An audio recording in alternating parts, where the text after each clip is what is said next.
All right, you primitive screwheads, listen up. They're coming to get you, Barbara. I ate his liver with some fava beans and a nice Chianti. Here's Johnny. Vanity. Definitely my favorite sin. I am the devil, and I am here to do the devil's work. The power of Christ compels you. This is my boomstick. What's your favorite scary movie?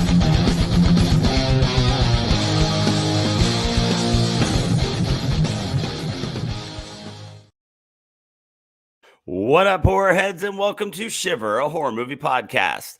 As you can see, if you're watching us live, I am flying solo tonight. Dave is literally flying as we record. He's on his way to Boston, but I am joined by a new friend of the show and filmmaker, Nakia Day. Nakia, how are you? Hey, how y'all doing? I'm good. I'm so happy to hear. I'm so happy to hear you're doing well. This has been a pretty cool thing because you just kind of found us and reached out to us to maybe do an interview. And I was really excited you wanted to do an episode with us. So how did you come about the show? I came about the show because I'm actually into horror like quite a lot, specifically slashers. And I saw there was a lot of horror podcasts out there and I thought it was really cool. So I just wanted to message y'all and discuss horror. Well, I am very glad you did, and I'm excited to have you on. And you picked out the movie that we're going to be doing, but we'll get to that in a little bit.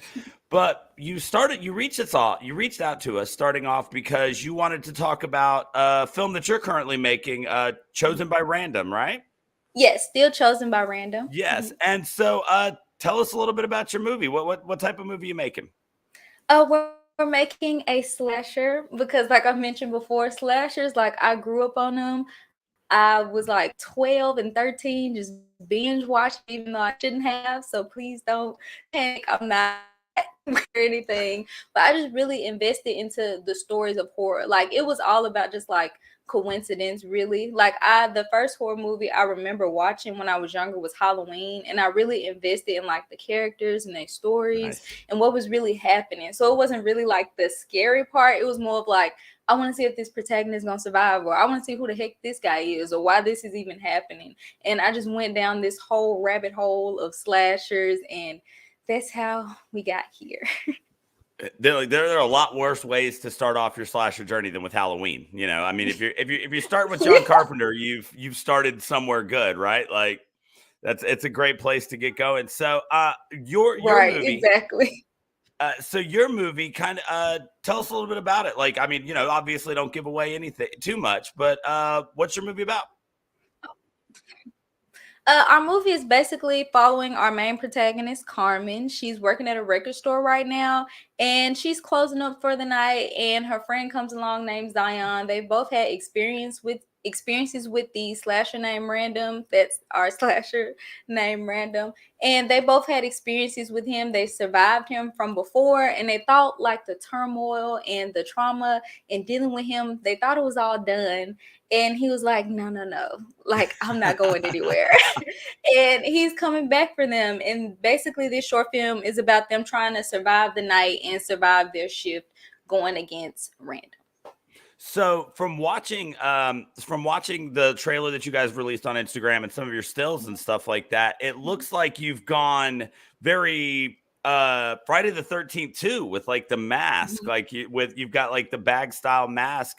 What else kind of influenced how you designed for this movie?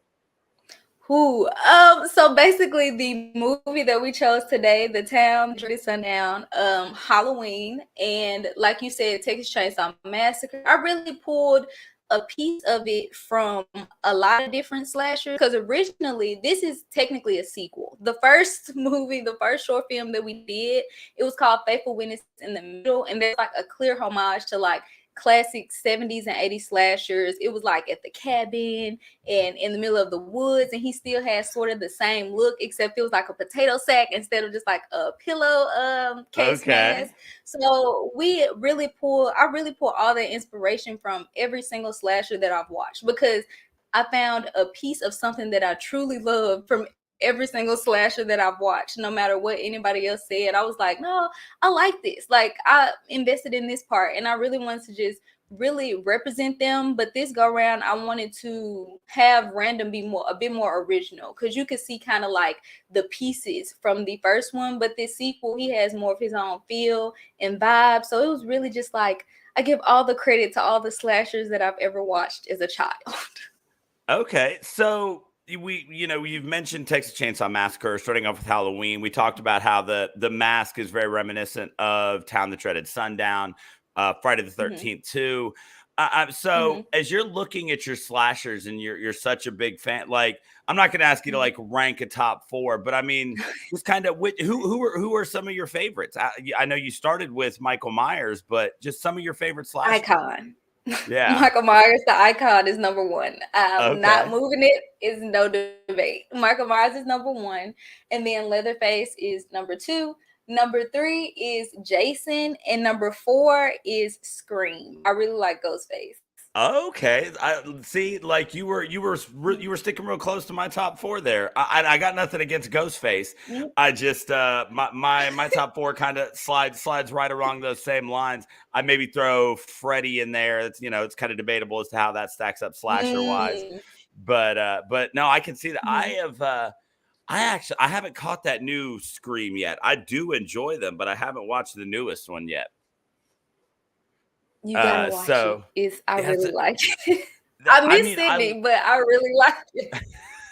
I mean, I was real hesitant on the new one, and still am, just because when it came back just a couple years ago, that really felt like the perfect swan song for just the franchise in general. Like, I was really happy with kind of how that went, and I wasn't sure if this one was just going to come across as a cash grab. So, but I've yet to read anything super negative about it, so I'm sure I'm going to get to it. Yes, like, no spoiler, amazing. That's awesome. Well, when we get to the end, I'll give you a chance to tell everybody where they can go to support and watch your film. But we've talked for a second a little bit about how you drew some inspiration from this movie that you picked. And so on tonight's episode, we are going to be doing The Town That Dreaded Sundown. Now, we are going to be doing the original 1976 version of this movie. There was a sequel / remake released in 2014. That this was my first experience with this movie, so it'll be fun to kind of get some seasoned knowledge about this one from you. So we're gonna get started off, and one of the most interesting things about this movie is, especially for 1976, it's such a different take on the genre as a whole. This movie presents itself like as a documentary of these real life events, even claiming, only the names have been changed to protect the innocent. And so I went and looked, and this is loosely based on the Texarkana Moonlight Murders from 1946. So we get part slasher, part true crime. I mean, just off the top, just kind of as an overview, like, to you, how does this work as a horror movie? Does it scare you?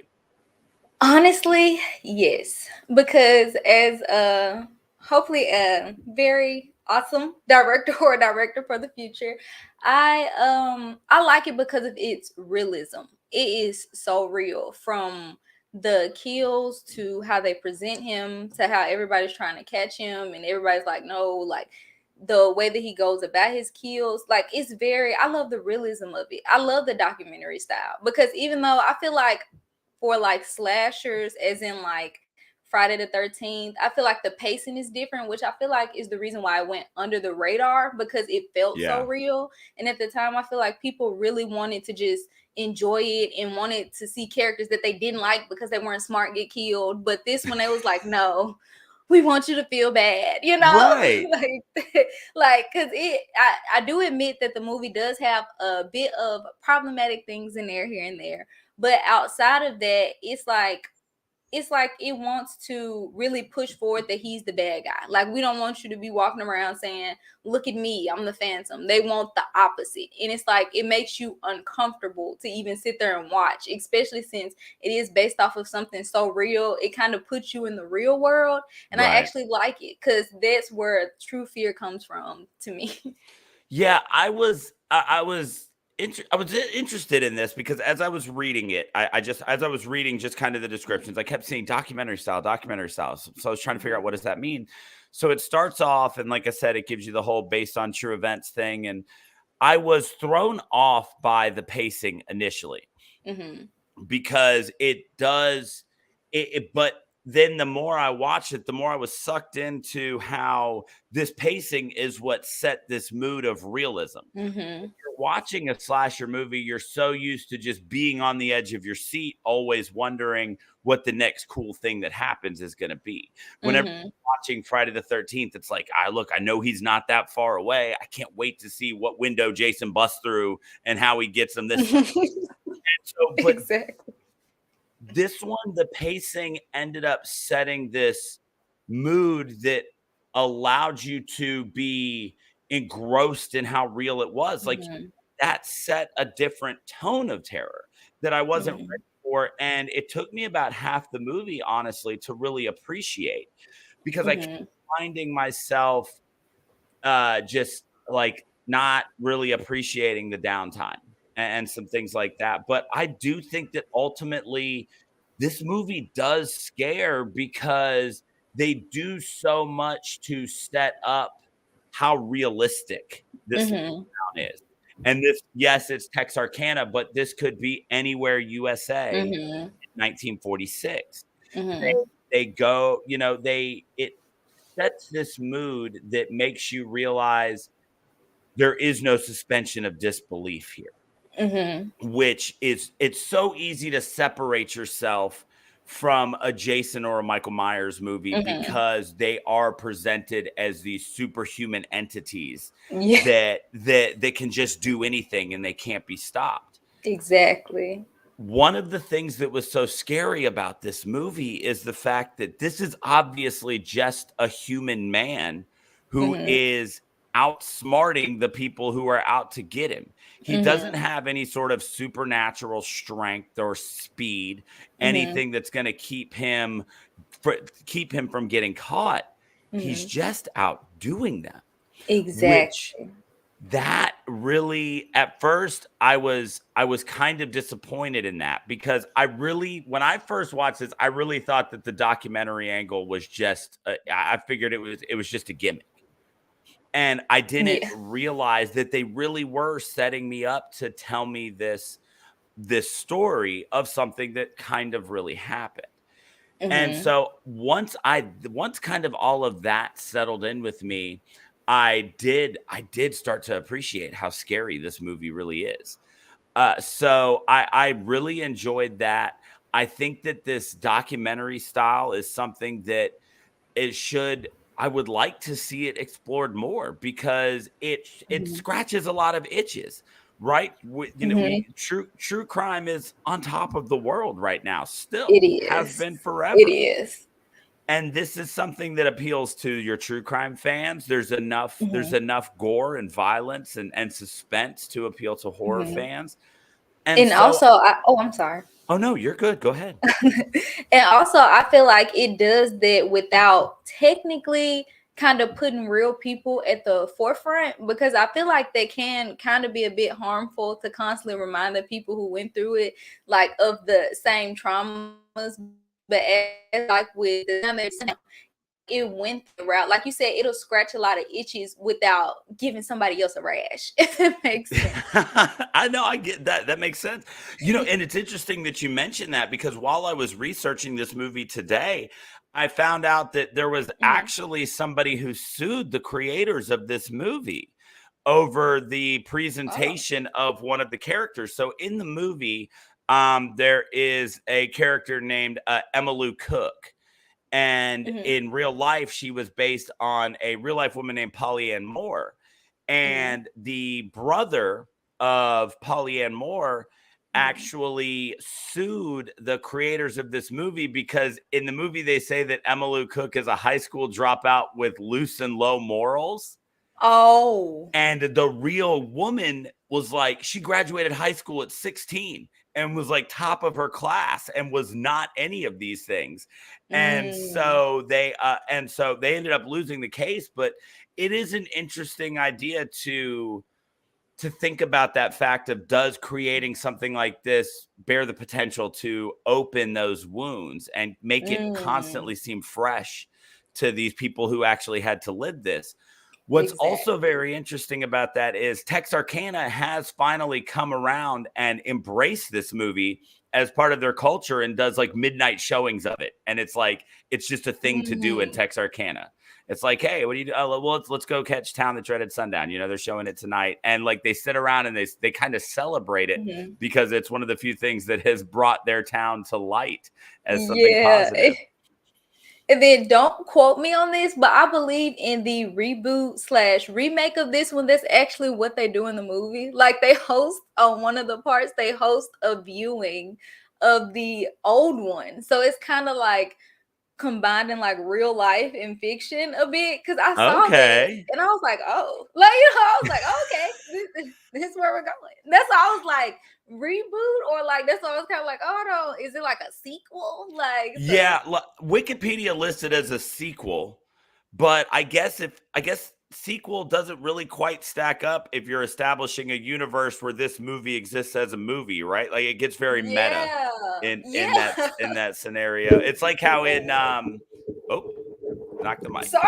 Oh no, you're good. It's like how in Wes Craven's New Nightmare, the Nightmare on Elm Street movies exist, but then Freddy still exists within that movie. Like you cross that weird meta line that exists right there. You're like, I don't know what's real. Yeah, exactly. So speaking of what's real, I mean, let's get into the story of Town That Dreaded Sundown. I mean, it's a town that's held hostage by a masked man. You know, it's strikingly familiar. This is something that is familiar to both the horror genre and people who watch the news, right? Yeah, so, exactly.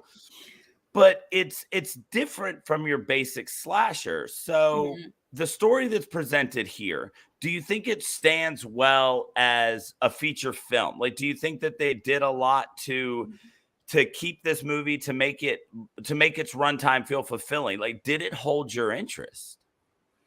Honestly, after rewatching it, which I feel like the rating is kind of unfair, because after that I've seen so many slashers by the time I decided to rewatch it. Right. So it's like I kind of have to put them up against the rest of them. I feel like old me would have said yes, but new me now, considering like watching so many different ones, I would say I don't think it will hold the interest of the audience today, but I still don't feel like that invalues it in like any way. I still feel like I appreciate it. It's basically the representation of what a cult film is. It honestly just has to be your taste. And I feel like it's a lot of people's taste out there, including mine, because of how much realism it has without it being too like on the nose about being a documentary. Because it's like I was watching it, I was into it, and then the narrator come, and then I'd be like, okay, I remember, this is the style that we're going with. But then they'll keep them away, and then we'll watch it, and then he'll go, and this time I was like, oh, okay, yeah. It's like it kept reminding you that, okay, this is the style we're going for, but it wasn't too overbearing. And I feel like it can hold up, but it just has to have that audience who really, like you said, wants that mixture of true crime and like fiction and things like that. Yeah, I kind of stand with you on that, because like I said, it took me maybe about the first third of the movie to kind of buy in, because there is a lot of downtime in this movie. And it does almost feel like a cop procedural at times. You're live in the car with them while they're just sitting around seeing if he's gonna get one of their guys, and you spend a lot. There was a scene in this movie where the high school kids are at a prom, which, by the way, went until 1 a.m. I guess things were very different in the 40s. That's what I said. That's the most unrealistic part. I don't believe it. I don't believe like y'all lied about that. Yeah, 1 o'clock? Yeah, the cops are like, oh, well, the prom goes till 1, so let's be ready at 1:30. I was like, do what now? And so, but that prom scene, you're talking downtime, it just kept showing high school kids dancing. And then it was some teachers drinking some rum, and then some more high school kids dancing. And I was like, did they have to meet a certain runtime to get their but then the more I thought about it, the more I realized that was playing more into the documentary angle. All of the downtime allows you to really sit and wonder. You know, I've never lived anywhere that was in the grips of a serial killer. But I can only imagine that if you were in New York during the summer of Sam, that's how it felt. Most of your life is spent trying to live a normal life and pretend like this stuff isn't happening. So as I kind of got into that mindset, with all the downtime that was in this movie, I felt like it really built something unique. Something that off the top of my head, it's so often when we do this show, when you watch a horror movie, it's so easy to just stick your hand into the ether and pull back a reference that they've made, or this is just like this. You know, the horror genre has gotten so rife with those that's how we get the movie Cabin in the Woods. It's an entire movie made exclusively of those things. But I couldn't do that with this movie. This was not a movie where I could go, this is and granted, it came out in 76. This predates the slasher era, which, you know, kind of officially started with Texas Chainsaw and Halloween, which you know, that would be Dave's thing to normally talk about. He could even give you the years. But Halloween's 81, I think. But I thought Halloween was 1970. Sure, you are probably more right than me. Dave's the numbers guy. I'm not a numbers girl. But I mean, still, this predates those things. So it's interesting to see where they didn't have those things to reference. So you start to look at this and go, when I was talking to Dave about this setting up for the show today, he referenced this movie as a proto slasher. Which I think is a really apt term for this, because when you look at what makes this movie scary, and you like you said, you start to stack it up against these other things and it feels lesser or not the same. But this movie is the blueprint. This movie is the idea of, can you make a movie where people are just trying to stop a mass killer, and whether or not they can be successful. And the story that we're given here tells that in a way that, you know, it existed early on in the genre, and that becomes pretty cool. I also found myself enamored with the comedic elements of this movie. It's like they were Tokyo drifting at every chance they got. I was like, why are y'all driving these cars like this? It was so good. What was even better was, at one point they showed the exact same clip of him like fishtailing, and then it cuts to him driving, and then it's the exact same like clip. I was like, they did that because they're like, we can't risk that again. Because I'm like, oh my goodness, like, how was nobody hurt? Our stunt driver's got one good drift in him. We're going to show it 4 times. Just in this 1946 car where the wheels probably cannot hold up at all. Yeah, we're going to do this. They did it so much, though. It was so like that. Like I enjoyed that. You know, something that was intentionally funny. All the cops in drag was, and then honestly, commenting on that, I said, "Oh no, that is not drag. I've seen." There is something better than that. I don't know what they was doing, but I've seen drag that was like 10 out of 10. I don't know what they thought they were doing, but sit down. And then they didn't even look like they didn't, I don't know what their plan was. I said, don't do that ever again. Oh my God. It was so ridiculous. But at the same time, you got to figure in the 40s, like that's before drag really took off, right? Like, I mean, I guess the roots of drag probably go back to like Shakespeare, but it was so funny because they put makeup on them, but they made no attempt to make them look like women. They were obviously just dudes in makeup. They were supposed to be like teenage. That's what I said. I don't know how y'all thought he was gonna fall for this. He said sit low in your seat. Yeah, I'm like, no, like that, no. From miles away, people could go, absolutely not. Like, I'm not gonna kill you because you're not what I'm looking for. Exactly. Like, no. And so it was, and that was honestly, that really fell into that like so bad that it's hilarious category. Mhm. I loved that. Some of the cop relationships that felt completely out of place, but at the same time, in a movie with so much downtime, filled some of that. Just Sparkplug as a character, and we'll get to characters in a minute, but just his whole relationship with everybody in the force. But that scene when he's sitting there and he like puts the radio antenna out the window, and then the other cop is like hitting on him, kind of like trying to make it seem real, and his balloon boob pops. Yeah. I laughed so hard. I was like, I feel like that's like you said, the downtime is what made it like so realistic, because everybody had a true personality. It wasn't like, it's like everybody didn't really know the seriousness outside of like the captain and us. So it's like, it makes so much sense that they're like, it's not a lot of pressure on him. They're like, well, we just got to catch him. Whereas he's like, oh, well, I have to find him so they can catch him. So it's like, it was so much like you said, the downtime, it was just really, it was enjoyable. Like I said, between the Tokyo drifting and the guy who just don't know how to drive for nothing. I was like, how do y'all not know that this man is trash and driving? Like, he crashed into a puddle talking about some, oh, well, why did they put a sign down there? I'm like, because, honey, they didn't expect you to be driving 80 miles per hour straight down the street. Like, that's not, oh, my goodness. I was like, I don't know how they didn't die. I don't know how he didn't kill them before they could do anything. And so some of that stuff that was intentionally funny, I did love that. But the funniest thing in this movie to me was something that was not intentionally funny at all. It is absolutely just a product of the time. And so when they're looking for what ends up becoming his second kill. And so the cop is out there driving. He hears the gunshots. He drives out. He finds the abandoned car.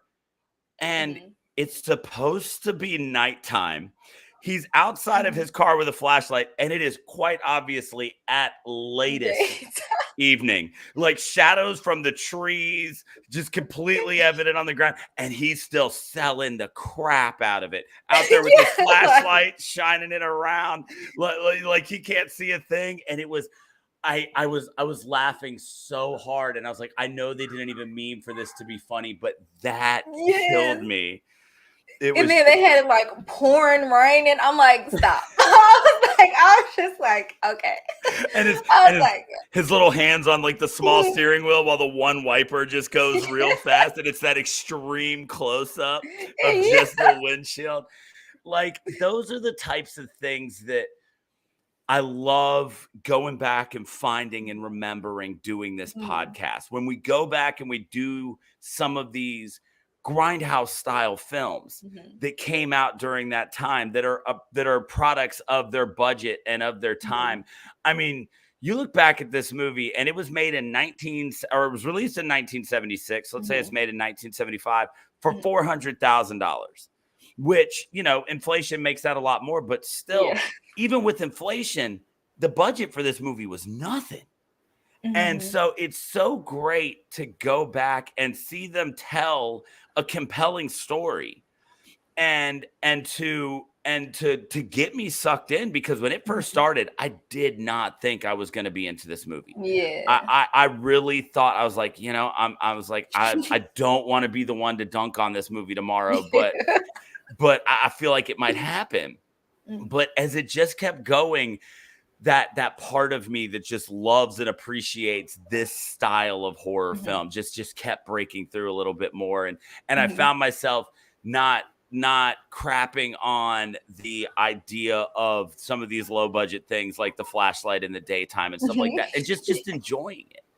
Yes. But there is one part of the story of this movie that is extremely controversial, as I went and read today. And so I do want to point it out, because I definitely want to make sure we talk about this. Let's talk about the way that The Town That Dreaded Sundown ends, because this seems to be a sticking point for so many people who watch this movie. So this movie, we get the final showdown between the cops and the killer. They're there. The Phantom Killer, the cops are in the same place. They finally kind of outsmarted him. You get this great showdown. He takes a shot in the leg, but they got to wait for the train to get by so they can go find him. And they never find him.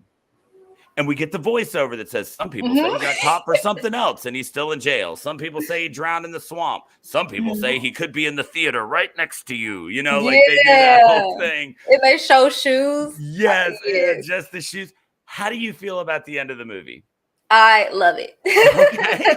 I genuinely do love it. And not because it's like the whole thing of like keeping it open for a sequel. Like, no, I love it because it just instills that fear. It doesn't give you comfort. It doesn't go, oh, he's dead, so you can rest easy now. Like, no. Like, after I finished that movie yesterday in the daytime and I was looking out my window, I promise. I promise you. Like, I was like, I like it because I'm looking over my shoulder. Like, I like that because that means it sat with you. That means the realism, they did their job. So it's like, I love the fact that even though he got shot in the leg, he got away, because it's really like, it makes you remember it. Like, you go, oh my goodness, like, I'm looking out the window for at least 2 weeks. I'm not gonna feel safe until I know that this man in this pillowcase ain't looking in my window, especially since, spoiler, he shot somebody through the window. Like, yes, so it's like you especially like, and then he using guns. It's just like, it makes you just uneasy in the sense of, this was a real man. They pitching it as a documentary. It's based off of an actual killing in Texarkana. It kind of gives me the vibe of when Texas Chainsaw Massacre did that. They was like, they don't know if he's, like, I didn't step a big toe in Texas after seeing it. Like, it does its job as a slasher to me, because it like I said, it does its job as a slasher. It scares you. It makes this one guy like become this whole entity that you just don't want to even say. You don't even want to say the Phantom, because if you pop up, my goodness, like, this it. So I love it. I'm sorry. Don't hate me. Other people who don't love it. No, don't be sorry. I've been back and forth with this a lot today, because initially when it ended last night, I was like, I was like, oh, it felt like it just fizzled out for me at the end. But then I went back today and I revisited just that final scene.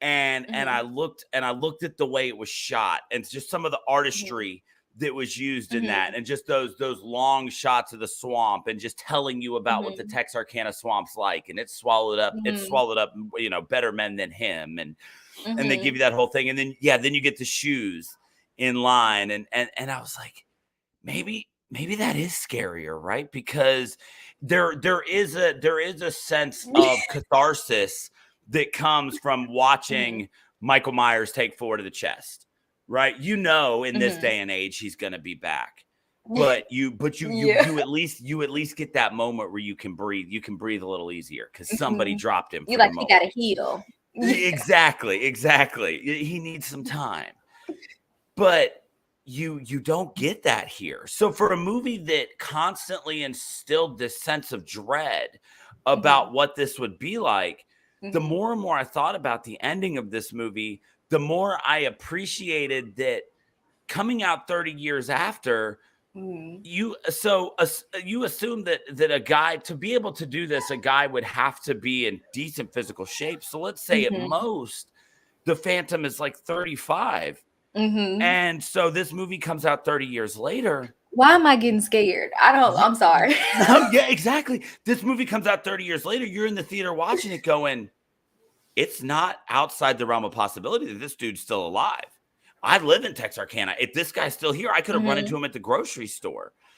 And so while it is truly how it happened, this guy got away, choosing to end the movie like that instead of giving everybody that sense of relief, that really makes it scarier.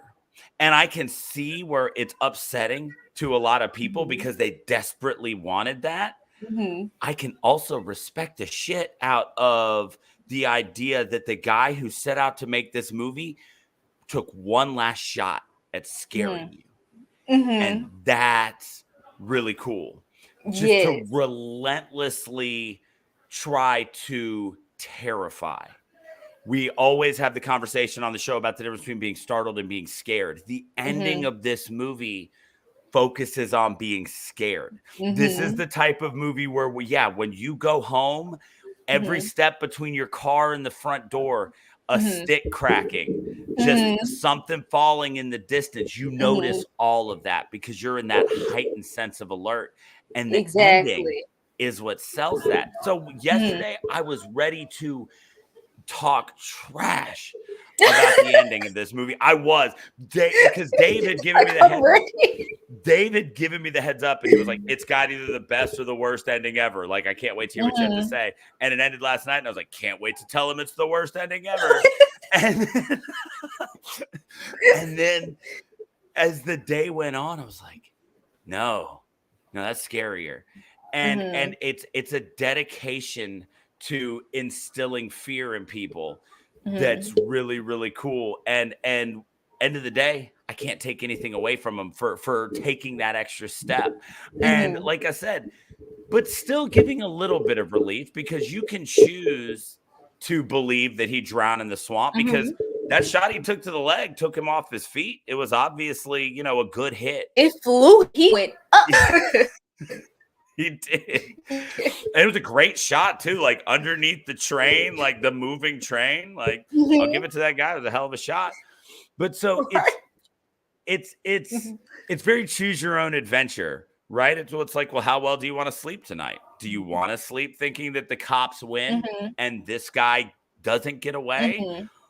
Or do you want to look out the window every time you hear something, like you said, like for 2 weeks, just uneasy anytime you're close to the window?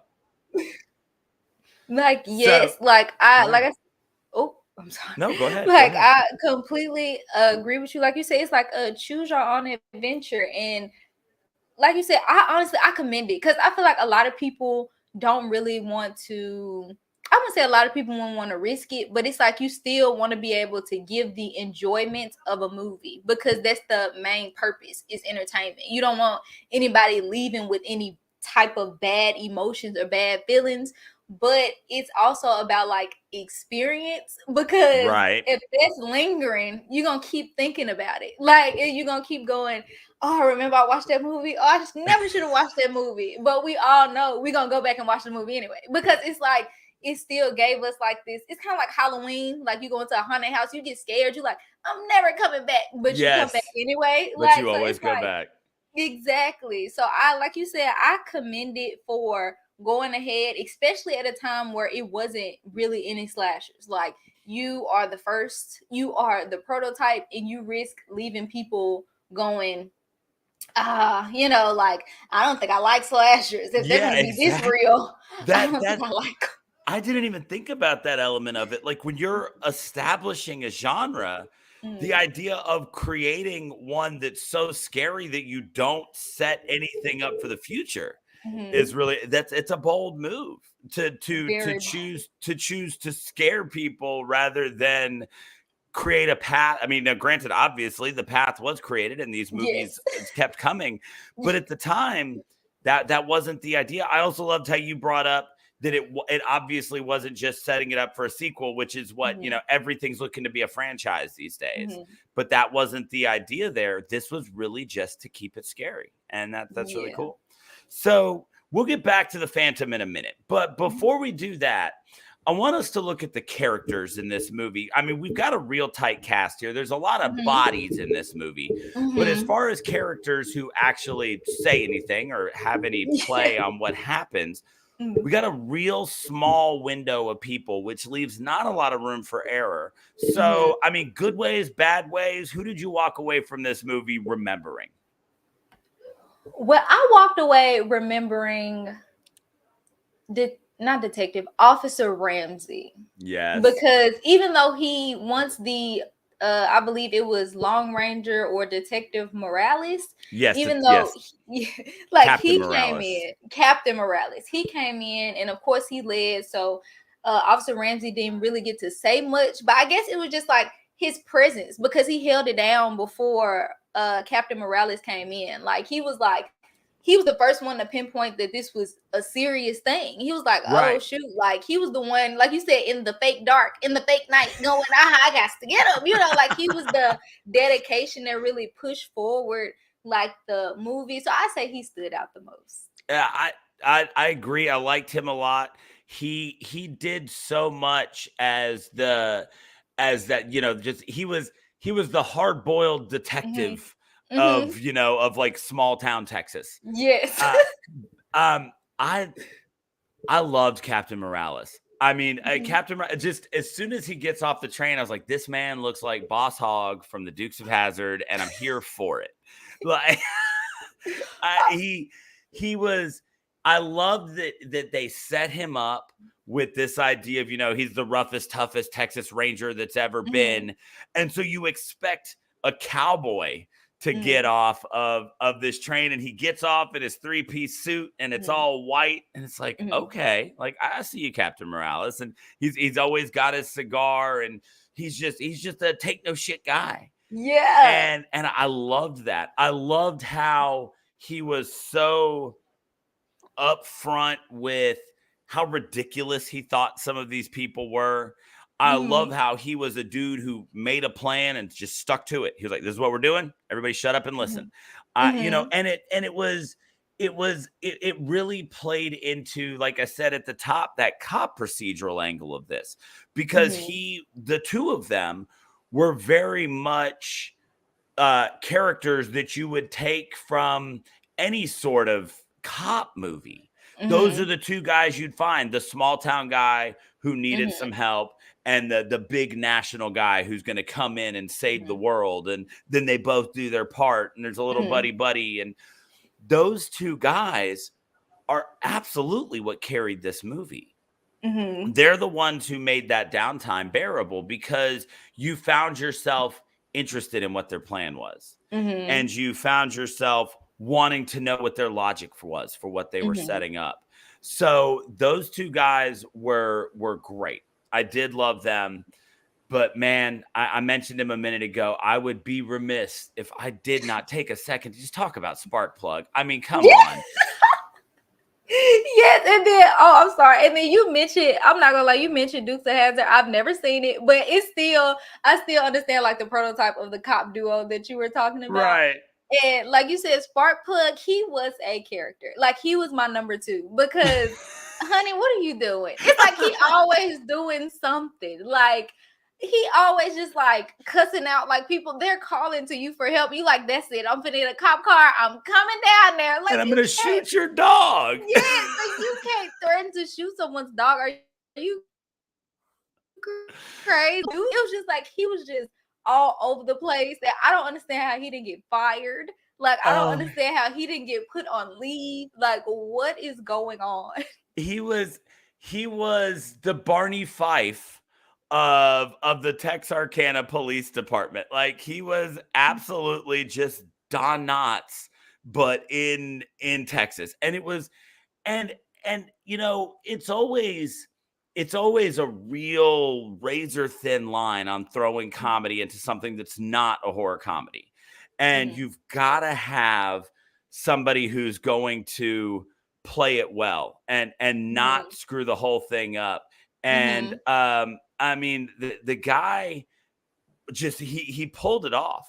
He killed. It was so funny. And he was the one who was dressed like the woman when the other cop was hitting on him and stuff like that. And it, like I said, it just constantly reminded me of Barney Fife from the Andy Griffith Show, like, because that was the role he filled. He was a guy who was gung-ho about his job. He took his job very seriously, and regardless of how good or bad he was at it, he thought he was the best at it. Sparkplug did not think there was a better cop in the world than him until he met Captain Morales, and then the hero worship that he poured on this guy. It was incredible. And it made for something that was just fun to watch. And it's always nice to be able to not just wait for a movie story to take you from kill to kill to kill, but to enjoy your time in the middle. And so I loved him. He was great. One of the other things that was interesting about the characters for this movie, you had mentioned it way back at the beginning, which is so often in a slasher, we're presented with victims that we don't have a lot of empathy for, or a lot of sympathy for. You go watch Friday the 13th and you're like, yeah, most of these kids deserve this. Yeah. Right? Like, they're all jerks. I'm like, oh my goodness. Like, is it not one nice person in y'all friend group? Like, y'all are so mean for no reason. Like the new Texas Chainsaw. Dave and I loved it, but there was really only one, and the final girl was the only one I was interested in surviving. Everybody else, I was like, "Yep, get got, we're good." You know, this movie did an interesting job of creating characters in very small time frames, and they established them as characters just enough to where you were sympathetic to their plight. You didn't want any of Phantom's victims to get killed because they were just Tom, Dick, and Harry off the street. These were they hadn't done anything wrong. Right. Like, the one guy kept laying his head in the girl's lap, but he wasn't. It could have been way worse. There are far worse things that horror movies have done that make people deserve to be killed. It's a worser jerks in horror movies. Like I said, I'm not gonna lie, the men in this movie did sort of annoy me because it was like y'all could have had y'all just listened and just went home. Like they asked, like she said, "Hey, let's go home." And you like, no. I'm like, see, that's what you get. Like, because you should have went home. Like, you sitting up here, like, no, go home, like she said. And then it was like one couple, like I said, their relationship was like problematic. Like, I was just like, oh Lord, this is a lot. But it was just like nobody wanted to listen. And I'm just like, I don't understand why y'all not listening. Like, they said, let's go. It's a killer. The police said it's a killer. And they're like, no, but we can stay out here. And I'm like, I don't feel bad for y'all. Like, get chopped up. Like that. He said that happens on the outskirts of town. We're going into town. It's okay. This one, I'm like, no. Why even risk it? Like, she like, I gotta be home by 2:30. And you like, well, we could just say, you know what? Get him. Like, when he pulled him out, I was like, get him. Like, because you should have listened. I was like, you should have listened. But it's just like you said, it's like they make you feel really bad, especially the couple at the end. Oh my goodness. I felt so awful for them. That one hurt. It's like the Phantom like crossed the line. Like, usually he'll stay in the woods or stay in a secluded area or kind of sneak up on a car. But he's like, nah, I'm gonna come to your house. I was like, whoa. And then he started pulling out the guns. I was like, whoa. I was like, you have too many access to too many things that can actually help you get things done faster. And it was just like the practical effects, it looked so real. Like, honestly, like you said, for the $400,000 budget it had in 1970s, like it looked like it actually like shot. And I was like, okay, this looks really real. And I commend the practical effects. Like, they did an awesome job on practical effects because everything looked real and uneasy and aggressive. Yes. 100%. I agree. And so as you're talking about it, that is the character we need to get into, right? We're looking at the Phantom as the slasher prototype. This is a guy who everybody always looks back and goes, well, Michael Myers is the blueprint, but Town That Dreaded Sundown predates Halloween. So we can go back and we can look at the Phantom as the prototype, as the blueprint. So when you look at the Phantom, this is a guy that we get no background story on. We get no information. We never see anything but his face. How does that build a compelling antagonist for you? Honestly, it builds it because the funny thing is I'm watching it and we're talking about it. And I see that a lot of inspiration for our slasher actually drawed from the Phantom because of how realistic I wanted our slasher to be. because like you said, the fact that we don't know anything about him, we don't know his face, we don't know his age, we don't know where he's from. Is he even from Texarkana? Like, is he just chilling and coming back and forth? Like, it's like you don't know, especially since like his kills are like 2 weeks, 3 weeks apart. Like, he could be just flying in and out or coming in and out. Like, we don't really know. So I feel like it's effective in the sense that it kind of creates like this urban legend, like this ghostly feel of, like I said, like you said, like don't say his name type of thing, like a Candyman type of thing. Because it's like, even though he's a real guy, it's like everybody started boarding up their windows. Like, they started doing things that seem like you would do for like a demon or an entity. Like, they're like, sun's going down, the devil is out, we gotta get in the house. Like, you know, like you know, you would think, I can go lock my car up real quick. They're like, no, we're boarding windows. We can lock the car in the morning. Like, there's like delivery boys that deliver during the daytime. We don't even let them come out when the sun is going up. Like, we need the sun out. So it's kind of like this evil entity. And I feel like that really helps the seriousness of who the Phantom is and who like they're pushing him to be, and honestly the realism of it. Because if he's smart, it's like it's really giving Zodiac Killer. Like, if he's really smart, like ain't no catching him. Like you don't know anything about him. Like, immediately I went to Zodiac Killer. I was like, that's scary. Like, to know that he's walking right next to you, chilling, talking. Then next thing you know, he's breaking into your house. Like, it's very scary. So I feel like that builds who the Phantom is quite a lot.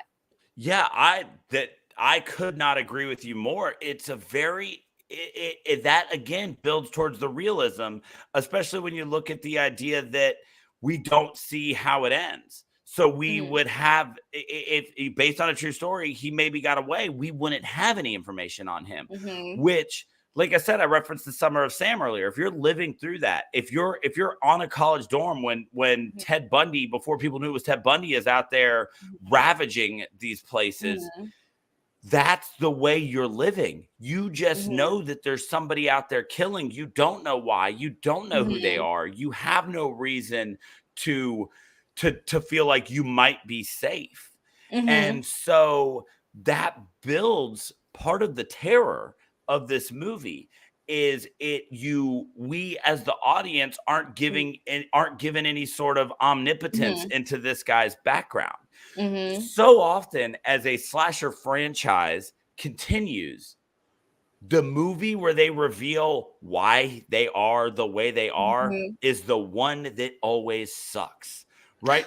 To the point that Halloween retconned the Curse of Michael Myers. Because it got so out of pocket with why they were killing him that we eventually just retconned all that and they go, oh no, the reason is because he saw Jamie Lee Curtis first. That's it. He saw Laurie. That's why he's obsessed with her.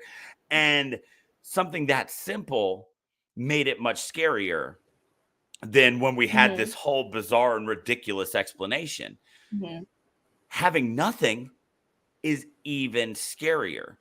There was no rhyme or reason, because at first you're like, oh, so he's just a random killer who's plucking these people off lovers' lanes because they're easy to get to. But like you said, that last couple, he goes all the way to their house.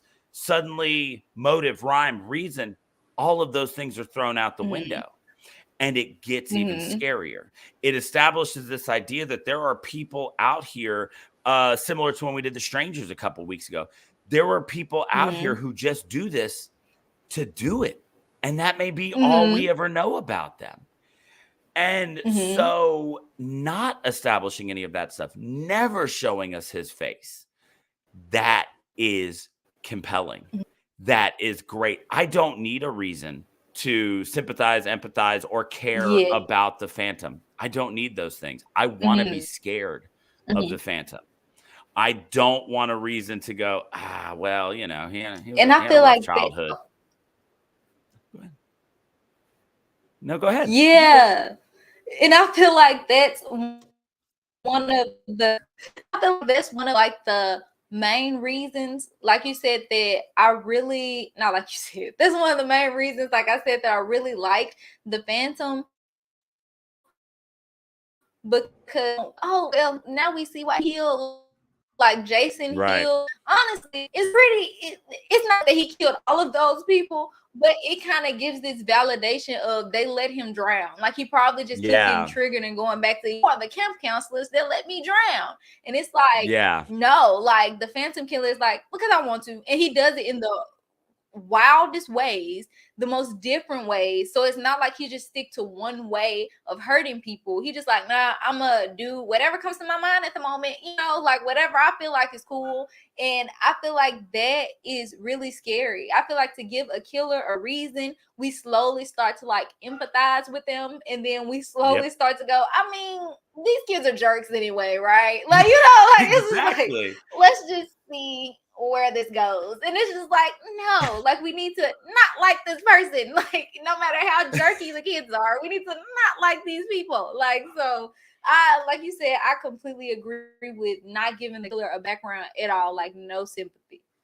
Yeah, and it's just like, and like I said, when you just look at the history of this, again, a bold move to do that first, but it also makes the most sense. I mean, you go back through the history of serial killers in America. I mean, you can go back to H.H. Holmes, who died in like the late 1800s, right? People, you know, it's like the guy was unhinged, but we don't really know why. You know, we even people like Ted Bundy, who spent all this time on death row and spent all this time with, you know, cops and psychiatrists. There's not a lot of tragic backstory there. This dude was just a severely screwed up individual. And so when you take the idea of this movie and it really does create someone terrifying, because it builds to that ending of, it could be the guy sitting next to you in the theater right now, because we don't know anything about him. And I think that's great. Yes, it's nightmare fueling. It could be your friend. It could be your neighbor. It could be your dad. You know, like it could be your parents. Like, you know, like, and that's the scariest part about it. Like it was, I feel like making it seem so close to home by not giving him a background, by saying he could be the guy checking you out the store. Like, you know, like, especially since that's how he got the last couple. Like, he was just driving at the store, pulled up, and she said, how you doing? He was like, you're next. Like, he was like, you spoke to me, you're next. Like, that is very nightmare fueling, and it makes you untrustworthy of a lot of people. I don't know you. It really does. It really does. So we've talked a lot about the fact that he's killed a lot of people. So let's get into what makes a horror, you know, what makes a slasher. Why do we watch these? We watch these because we want to see how the people die. So let's get into the kills. I mean, ultimately, we want to see if he's gonna come up with creative ways, or how he's going to off all of these people. So when you look at the violence and the kills in this movie, I mean, what stands out? The trombone and the knife, like that, because I, till this day, like that's what's so cool about this movie. Till this day, I haven't seen anything as odd as that. Like that stands out. Like we can go splitting, you know, like splitting people in half or cutting off limb by limb, but the fact that he was like you brought a like I never thought that. Like, you know, like the fact that he was like, I'm gonna use it, like does it make noise? Like it's even scarier at the fact that he was like just having fun, you know, just gonna keep stabbing you until you're done. And that's the most creative, odd. I don't know how anybody even thought of that kill that I've seen in a horror movie like to date. Yeah, it's what's bizarre about the trombone kill, which is what any conversation about this movie is eventually going to come down to. What's bizarre about the trombone kill is it is playful, and now in 2023 we're used to the idea of a slasher in a movie coming up with a creative way to kill people. We're used to that. Jason has done some bizarre things, right? Chucky has done incredible things with household items, right? But in 1976, this is a film creator who was like, yeah, this movie's going to be scary and this is how we're going to do this. But also, let's have some fun with it, right? And so you establish that that's kind of fun, which is, I'm sure, blowing people's minds in 76. The fact that you can kill somebody in a bizarre way like this that's almost funny. But on the surface, it's funny because he kills somebody with a trombone. And like I said, we're used to that type of stuff now. But when you start to break that kill down, it gets real weird because there's a sense of childlike wonder to be had in a guy who finds a way to kill someone with a trombone. Yes. And that is when this kill crosses the line from funny and whimsical to absolutely terrifying and disturbing, because now you start to put yourself into what type of mindset does a person have to kill somebody with a trombone. And so you start to think all new things about this guy that we have no background on. So you start to create all this headcanon around who or what the Phantom is. And I kept going back to that one because my initial thought was the same as everybody's initial thought. Right? But then I start going, that's how like a kid would do something. That's how somebody who is stunted might do something. Or that's just how somebody who's so disturbed that they're able to take anything around them and turn it into a weapon. And it establishes, as humorous as that kill is, it establishes a level of depth to this character in something that surface level is really goofy. And that was one that has, that and the end are the longest rides I've had in the past 24 hours, is establishing how I stood on the end. And the more and more I thought about that trombone kill, the weirder and deeper that got for me. And am I possibly reading too much into this? Yes, but that's my right. Honestly, as somebody who's watching this movie almost 50 years later. Yes, that, like you said, you're right. And honestly, I would think that deep as well, especially with the documentary style that they're going for. We're trying to analyze why this man is doing childish thing to go, oh, you brought a trombone? I want to play with it. Like this, such like you said, very childish thing. Like, I can't even, it's just disturbing and childish to go, I'm gonna tape this here and I'm gonna do this here and see how this works. And the fact that he like was taking his time, it was no, I gotta hurry up and get him so I can go. It's like kind of a balance of like ego and also just disturbing, seeing what fun stuff I can do to them. And it was just very disturbing. Like that kill, I just honestly, it's no explaining it. Like the fact that, because it's like, okay, so had she not brought it, like what would you have done type of thing? Like had it been like something different, like a drum set or something, you know, like it's like what would you have done? Like like you are very disturbing. And it's like he was taking his time, like he knew he wouldn't get caught, so he was just like, okay, I'm gonna test this out, I'm gonna wrap this up and we're gonna do this. And it's just like that kill was very disturbing, and that stuck with me throughout a lot of different slashes. I'm still wondering to this day, like why would you do that? Like, there's also a really interesting thing to see in this movie, the progression of level of violence in how he kills people. That very first car that he takes, he just breaks out the window and he doesn't actually kill them. He just kind of beats them, but they both survive.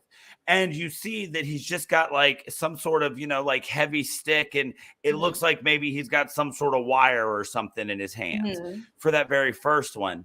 And then things pick up till the end when he realizes his potential of efficiency and he's just shooting people.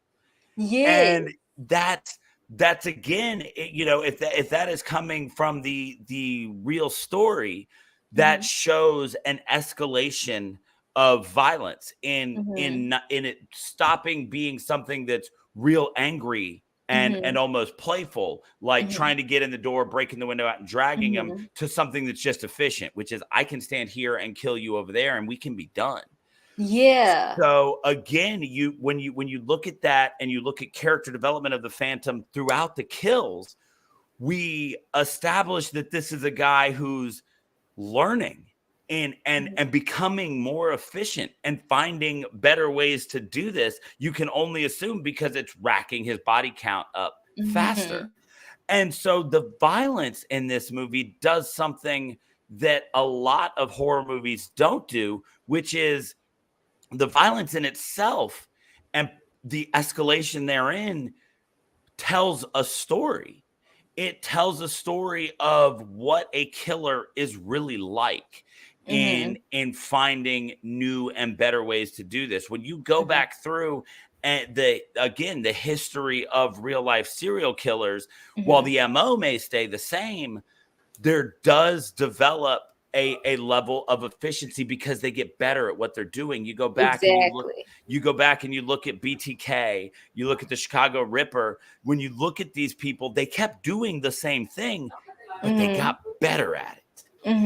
And this, I thought that was something that I don't remember seeing very often in a horror movie, was violence not being just a shock element, but it did become a storytelling device, which was really cool. Yeah, like you said, he got better. And like you said, compared to all the other slashers, even though they do things like different, like they get wilder, they don't really get as efficient. Like their goal doesn't become, okay, how do I kill these people faster, better without getting caught? It's more of like torture, murder, which makes sense because it's a slasher, like, so no dirt on that. Like, that's a slasher that makes sense. However, when it comes to the Phantom, he like, okay, now I gotta find faster and better ways to do this. Like, I can't keep pulling them out and choking them because obviously that doesn't do it very quickly. And also he realizes, I'm still iffy about the guy in the diner being him, kind of overhearing their conversation. Right. So it's like, I'm wondering if that was him. Is that the reason that really pushed him to go, okay, now I got to use a gun because I can't go slow. I got to be fast because if the police get here, then I got to go. Like, so I'm wondering if that was him or they were pushing that to be like, okay, this is him. He's hearing them. Like, is that one of the reasons why he was like, okay, no more trombone, like no more taking my time, because it's like, now I just got to kill. And honestly, that makes it even worse because it's like, instead of you just stopping, instead of you not doing it, you go, okay, I'm going to do it faster. I'm going to do it better. And that's a lot. Yeah, no. And again, telling a story through the use of violence. Like, not only is he learning to be more efficient, he's learning he has to be because the cops are closing in. If it is the guy in the diner, you're right. He's hearing all of this information about how the cops are getting closer, and they could, they think this and they think that. And so, yeah, you're right. Instead of being like, ooh, heat's too much, get out of the kitchen. It's all right. They're on to me. I'm still going to do this. I just need to be better. Right. I mean, so ultimately, I think we can agree that The Town That Dreaded Sundown is a tale of personal betterment. It's self-improvement on the part. In a bad way. In an awful way. Don't do that. Don't murder people. It's the compelling tale of a man with a vision to kill as many people as possible, and all of the things that he would do to make sure that nothing stopped him from living his dream. This is the Serial Killers Eat, Pray, Love. That's what this movie is. Lord. Oh no. He really needs to eat, pray, and love quite a lot, because we can't have that. So all of these things are going to take us into our final thing that we're going to do here, and that is, it's going to be time for us to rate the movie. And so for anybody who may be new to the show, just needs a quick reminder, when we rate a movie here at Shiver, we only rate a movie against itself. So while we have spent a lot of time comparing this movie to other slashers, the rating of The Town That Dreaded Sundown is only about what you think this movie deserves. And so in order to do that, we create a unique rating system for every movie. Okay. And so for The Town That Dreaded Sundown, we had so much fun talking about it. It's the number one thing that everybody's going to talk about. Out of a possible 5 trombone kills, what do you give The Town That Dreaded Sundown? I give it a 5. Nothing wrong with that. It like the kill itself or like the entire film? The whole no. Just so like it's just instead of stars, we're just using trombone kills as just the metric. So no, the whole film, like out of a possible 5, trombone kills is just the metric. But so out of a possible 5, what do you give the movie? I'm going to keep my rating at a 5. A lot of people say I'm too nice, but this is genuinely because it's like it's nothing like it. I feel like it's no slasher like it because it gives realism. It's like we following everybody. It's like it's a camera crew and they just so happen to just be on the case and just without interviews. Like it's just like right. It's nothing like it. How long the kills are, like they don't choke people out in like 2 seconds. It's like no, they sit on it. They force you to sit through it. They force you to sit through the screams and the shootings. Like at the end where he was chasing the lady, it took so long, but that's because that's how long it would actually take. Like it wouldn't be a flash here, a flash there. Like no, we following them throughout this whole thing. And it's just, to me, it's just such an original concept. So I give it a 5 out of 5. Hey, all right. So I really did enjoy this. And like I said, when it started, I didn't know how much I was going to enjoy it. When it got to the end, I wasn't that happy with it. But this is a movie where the 24 hours to sit on it has really helped me out. And as I broke down some of these things, working on my show notes today, kind of going over some of my talking points, I kept finding more and more things to like about this movie. I'm not going to quite go 5. But I'm stuck in this place right now where I'm trying to decide. I've got just a couple things to knock it on. I didn't like the narrator. I get it. And I get that it was an important storytelling element for what they were doing with this movie. But I just wasn't a big fan of that. And one of the other things is I've been trying to decide how rewatchable this is. But as we've sat here and talked about it, there's nothing I want to dock on this for being rewatchable, because after talking about it, I am excited to go watch it again. And this has become a movie that I want to share with more people, because this is one that I knew existed but knew nothing about. And so when you picked it, I was very excited to get a chance to watch it. And now I do feel like this is a movie that I want to tell people about. So I've got nothing to dock it on for rewatchability. Like I said, the narrator thing kind of bothered me. Some of the downtime, while I can understand why they went with it, I do feel like sometimes it was just a little bit too much. So I'm going to sit comfortably at 4.5 trombone kills for this movie. I ended up liking it a lot.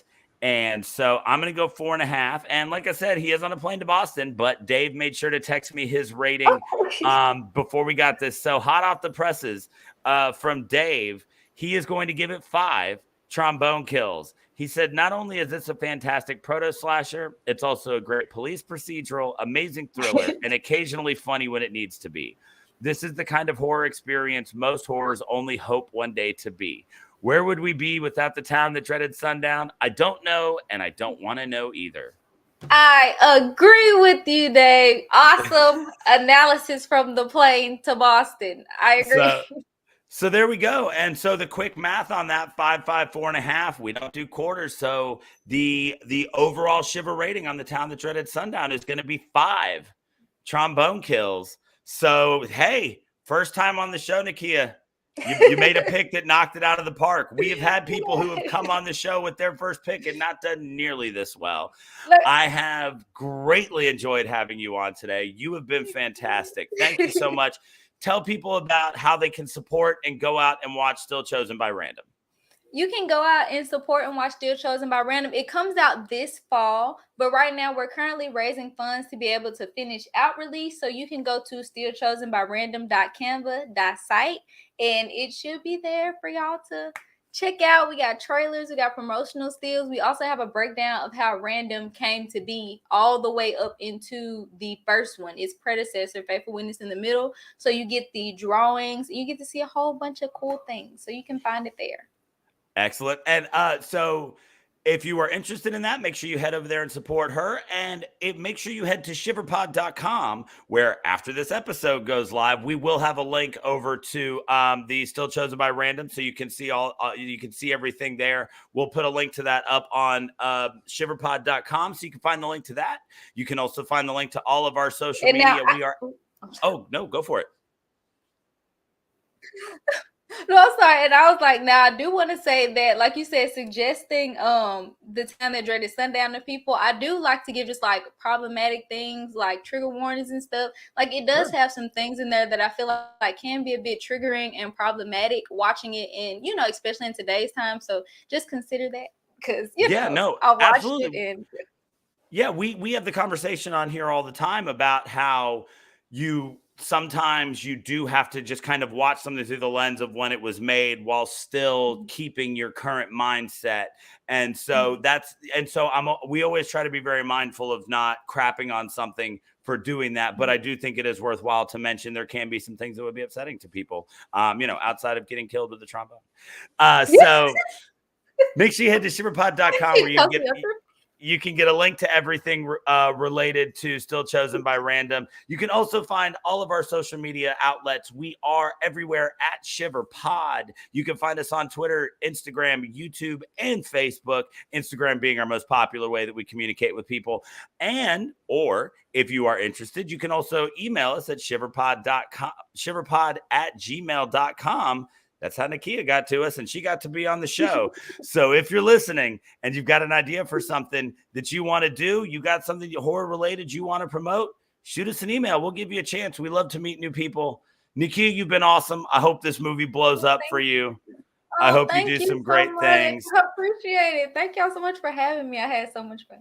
I'm so glad you had a good time. We can't wait to see it. We'll make sure to set your link up on our website, we'll keep promoting you as long as we can. So get out there, support Nakia, follow Shiver. Still Chosen by Random, due out this fall, you said? Yes. All right. Keep an eye out for it. We hope it's going to do great things. And from all of us here at Shiver, fright you very much.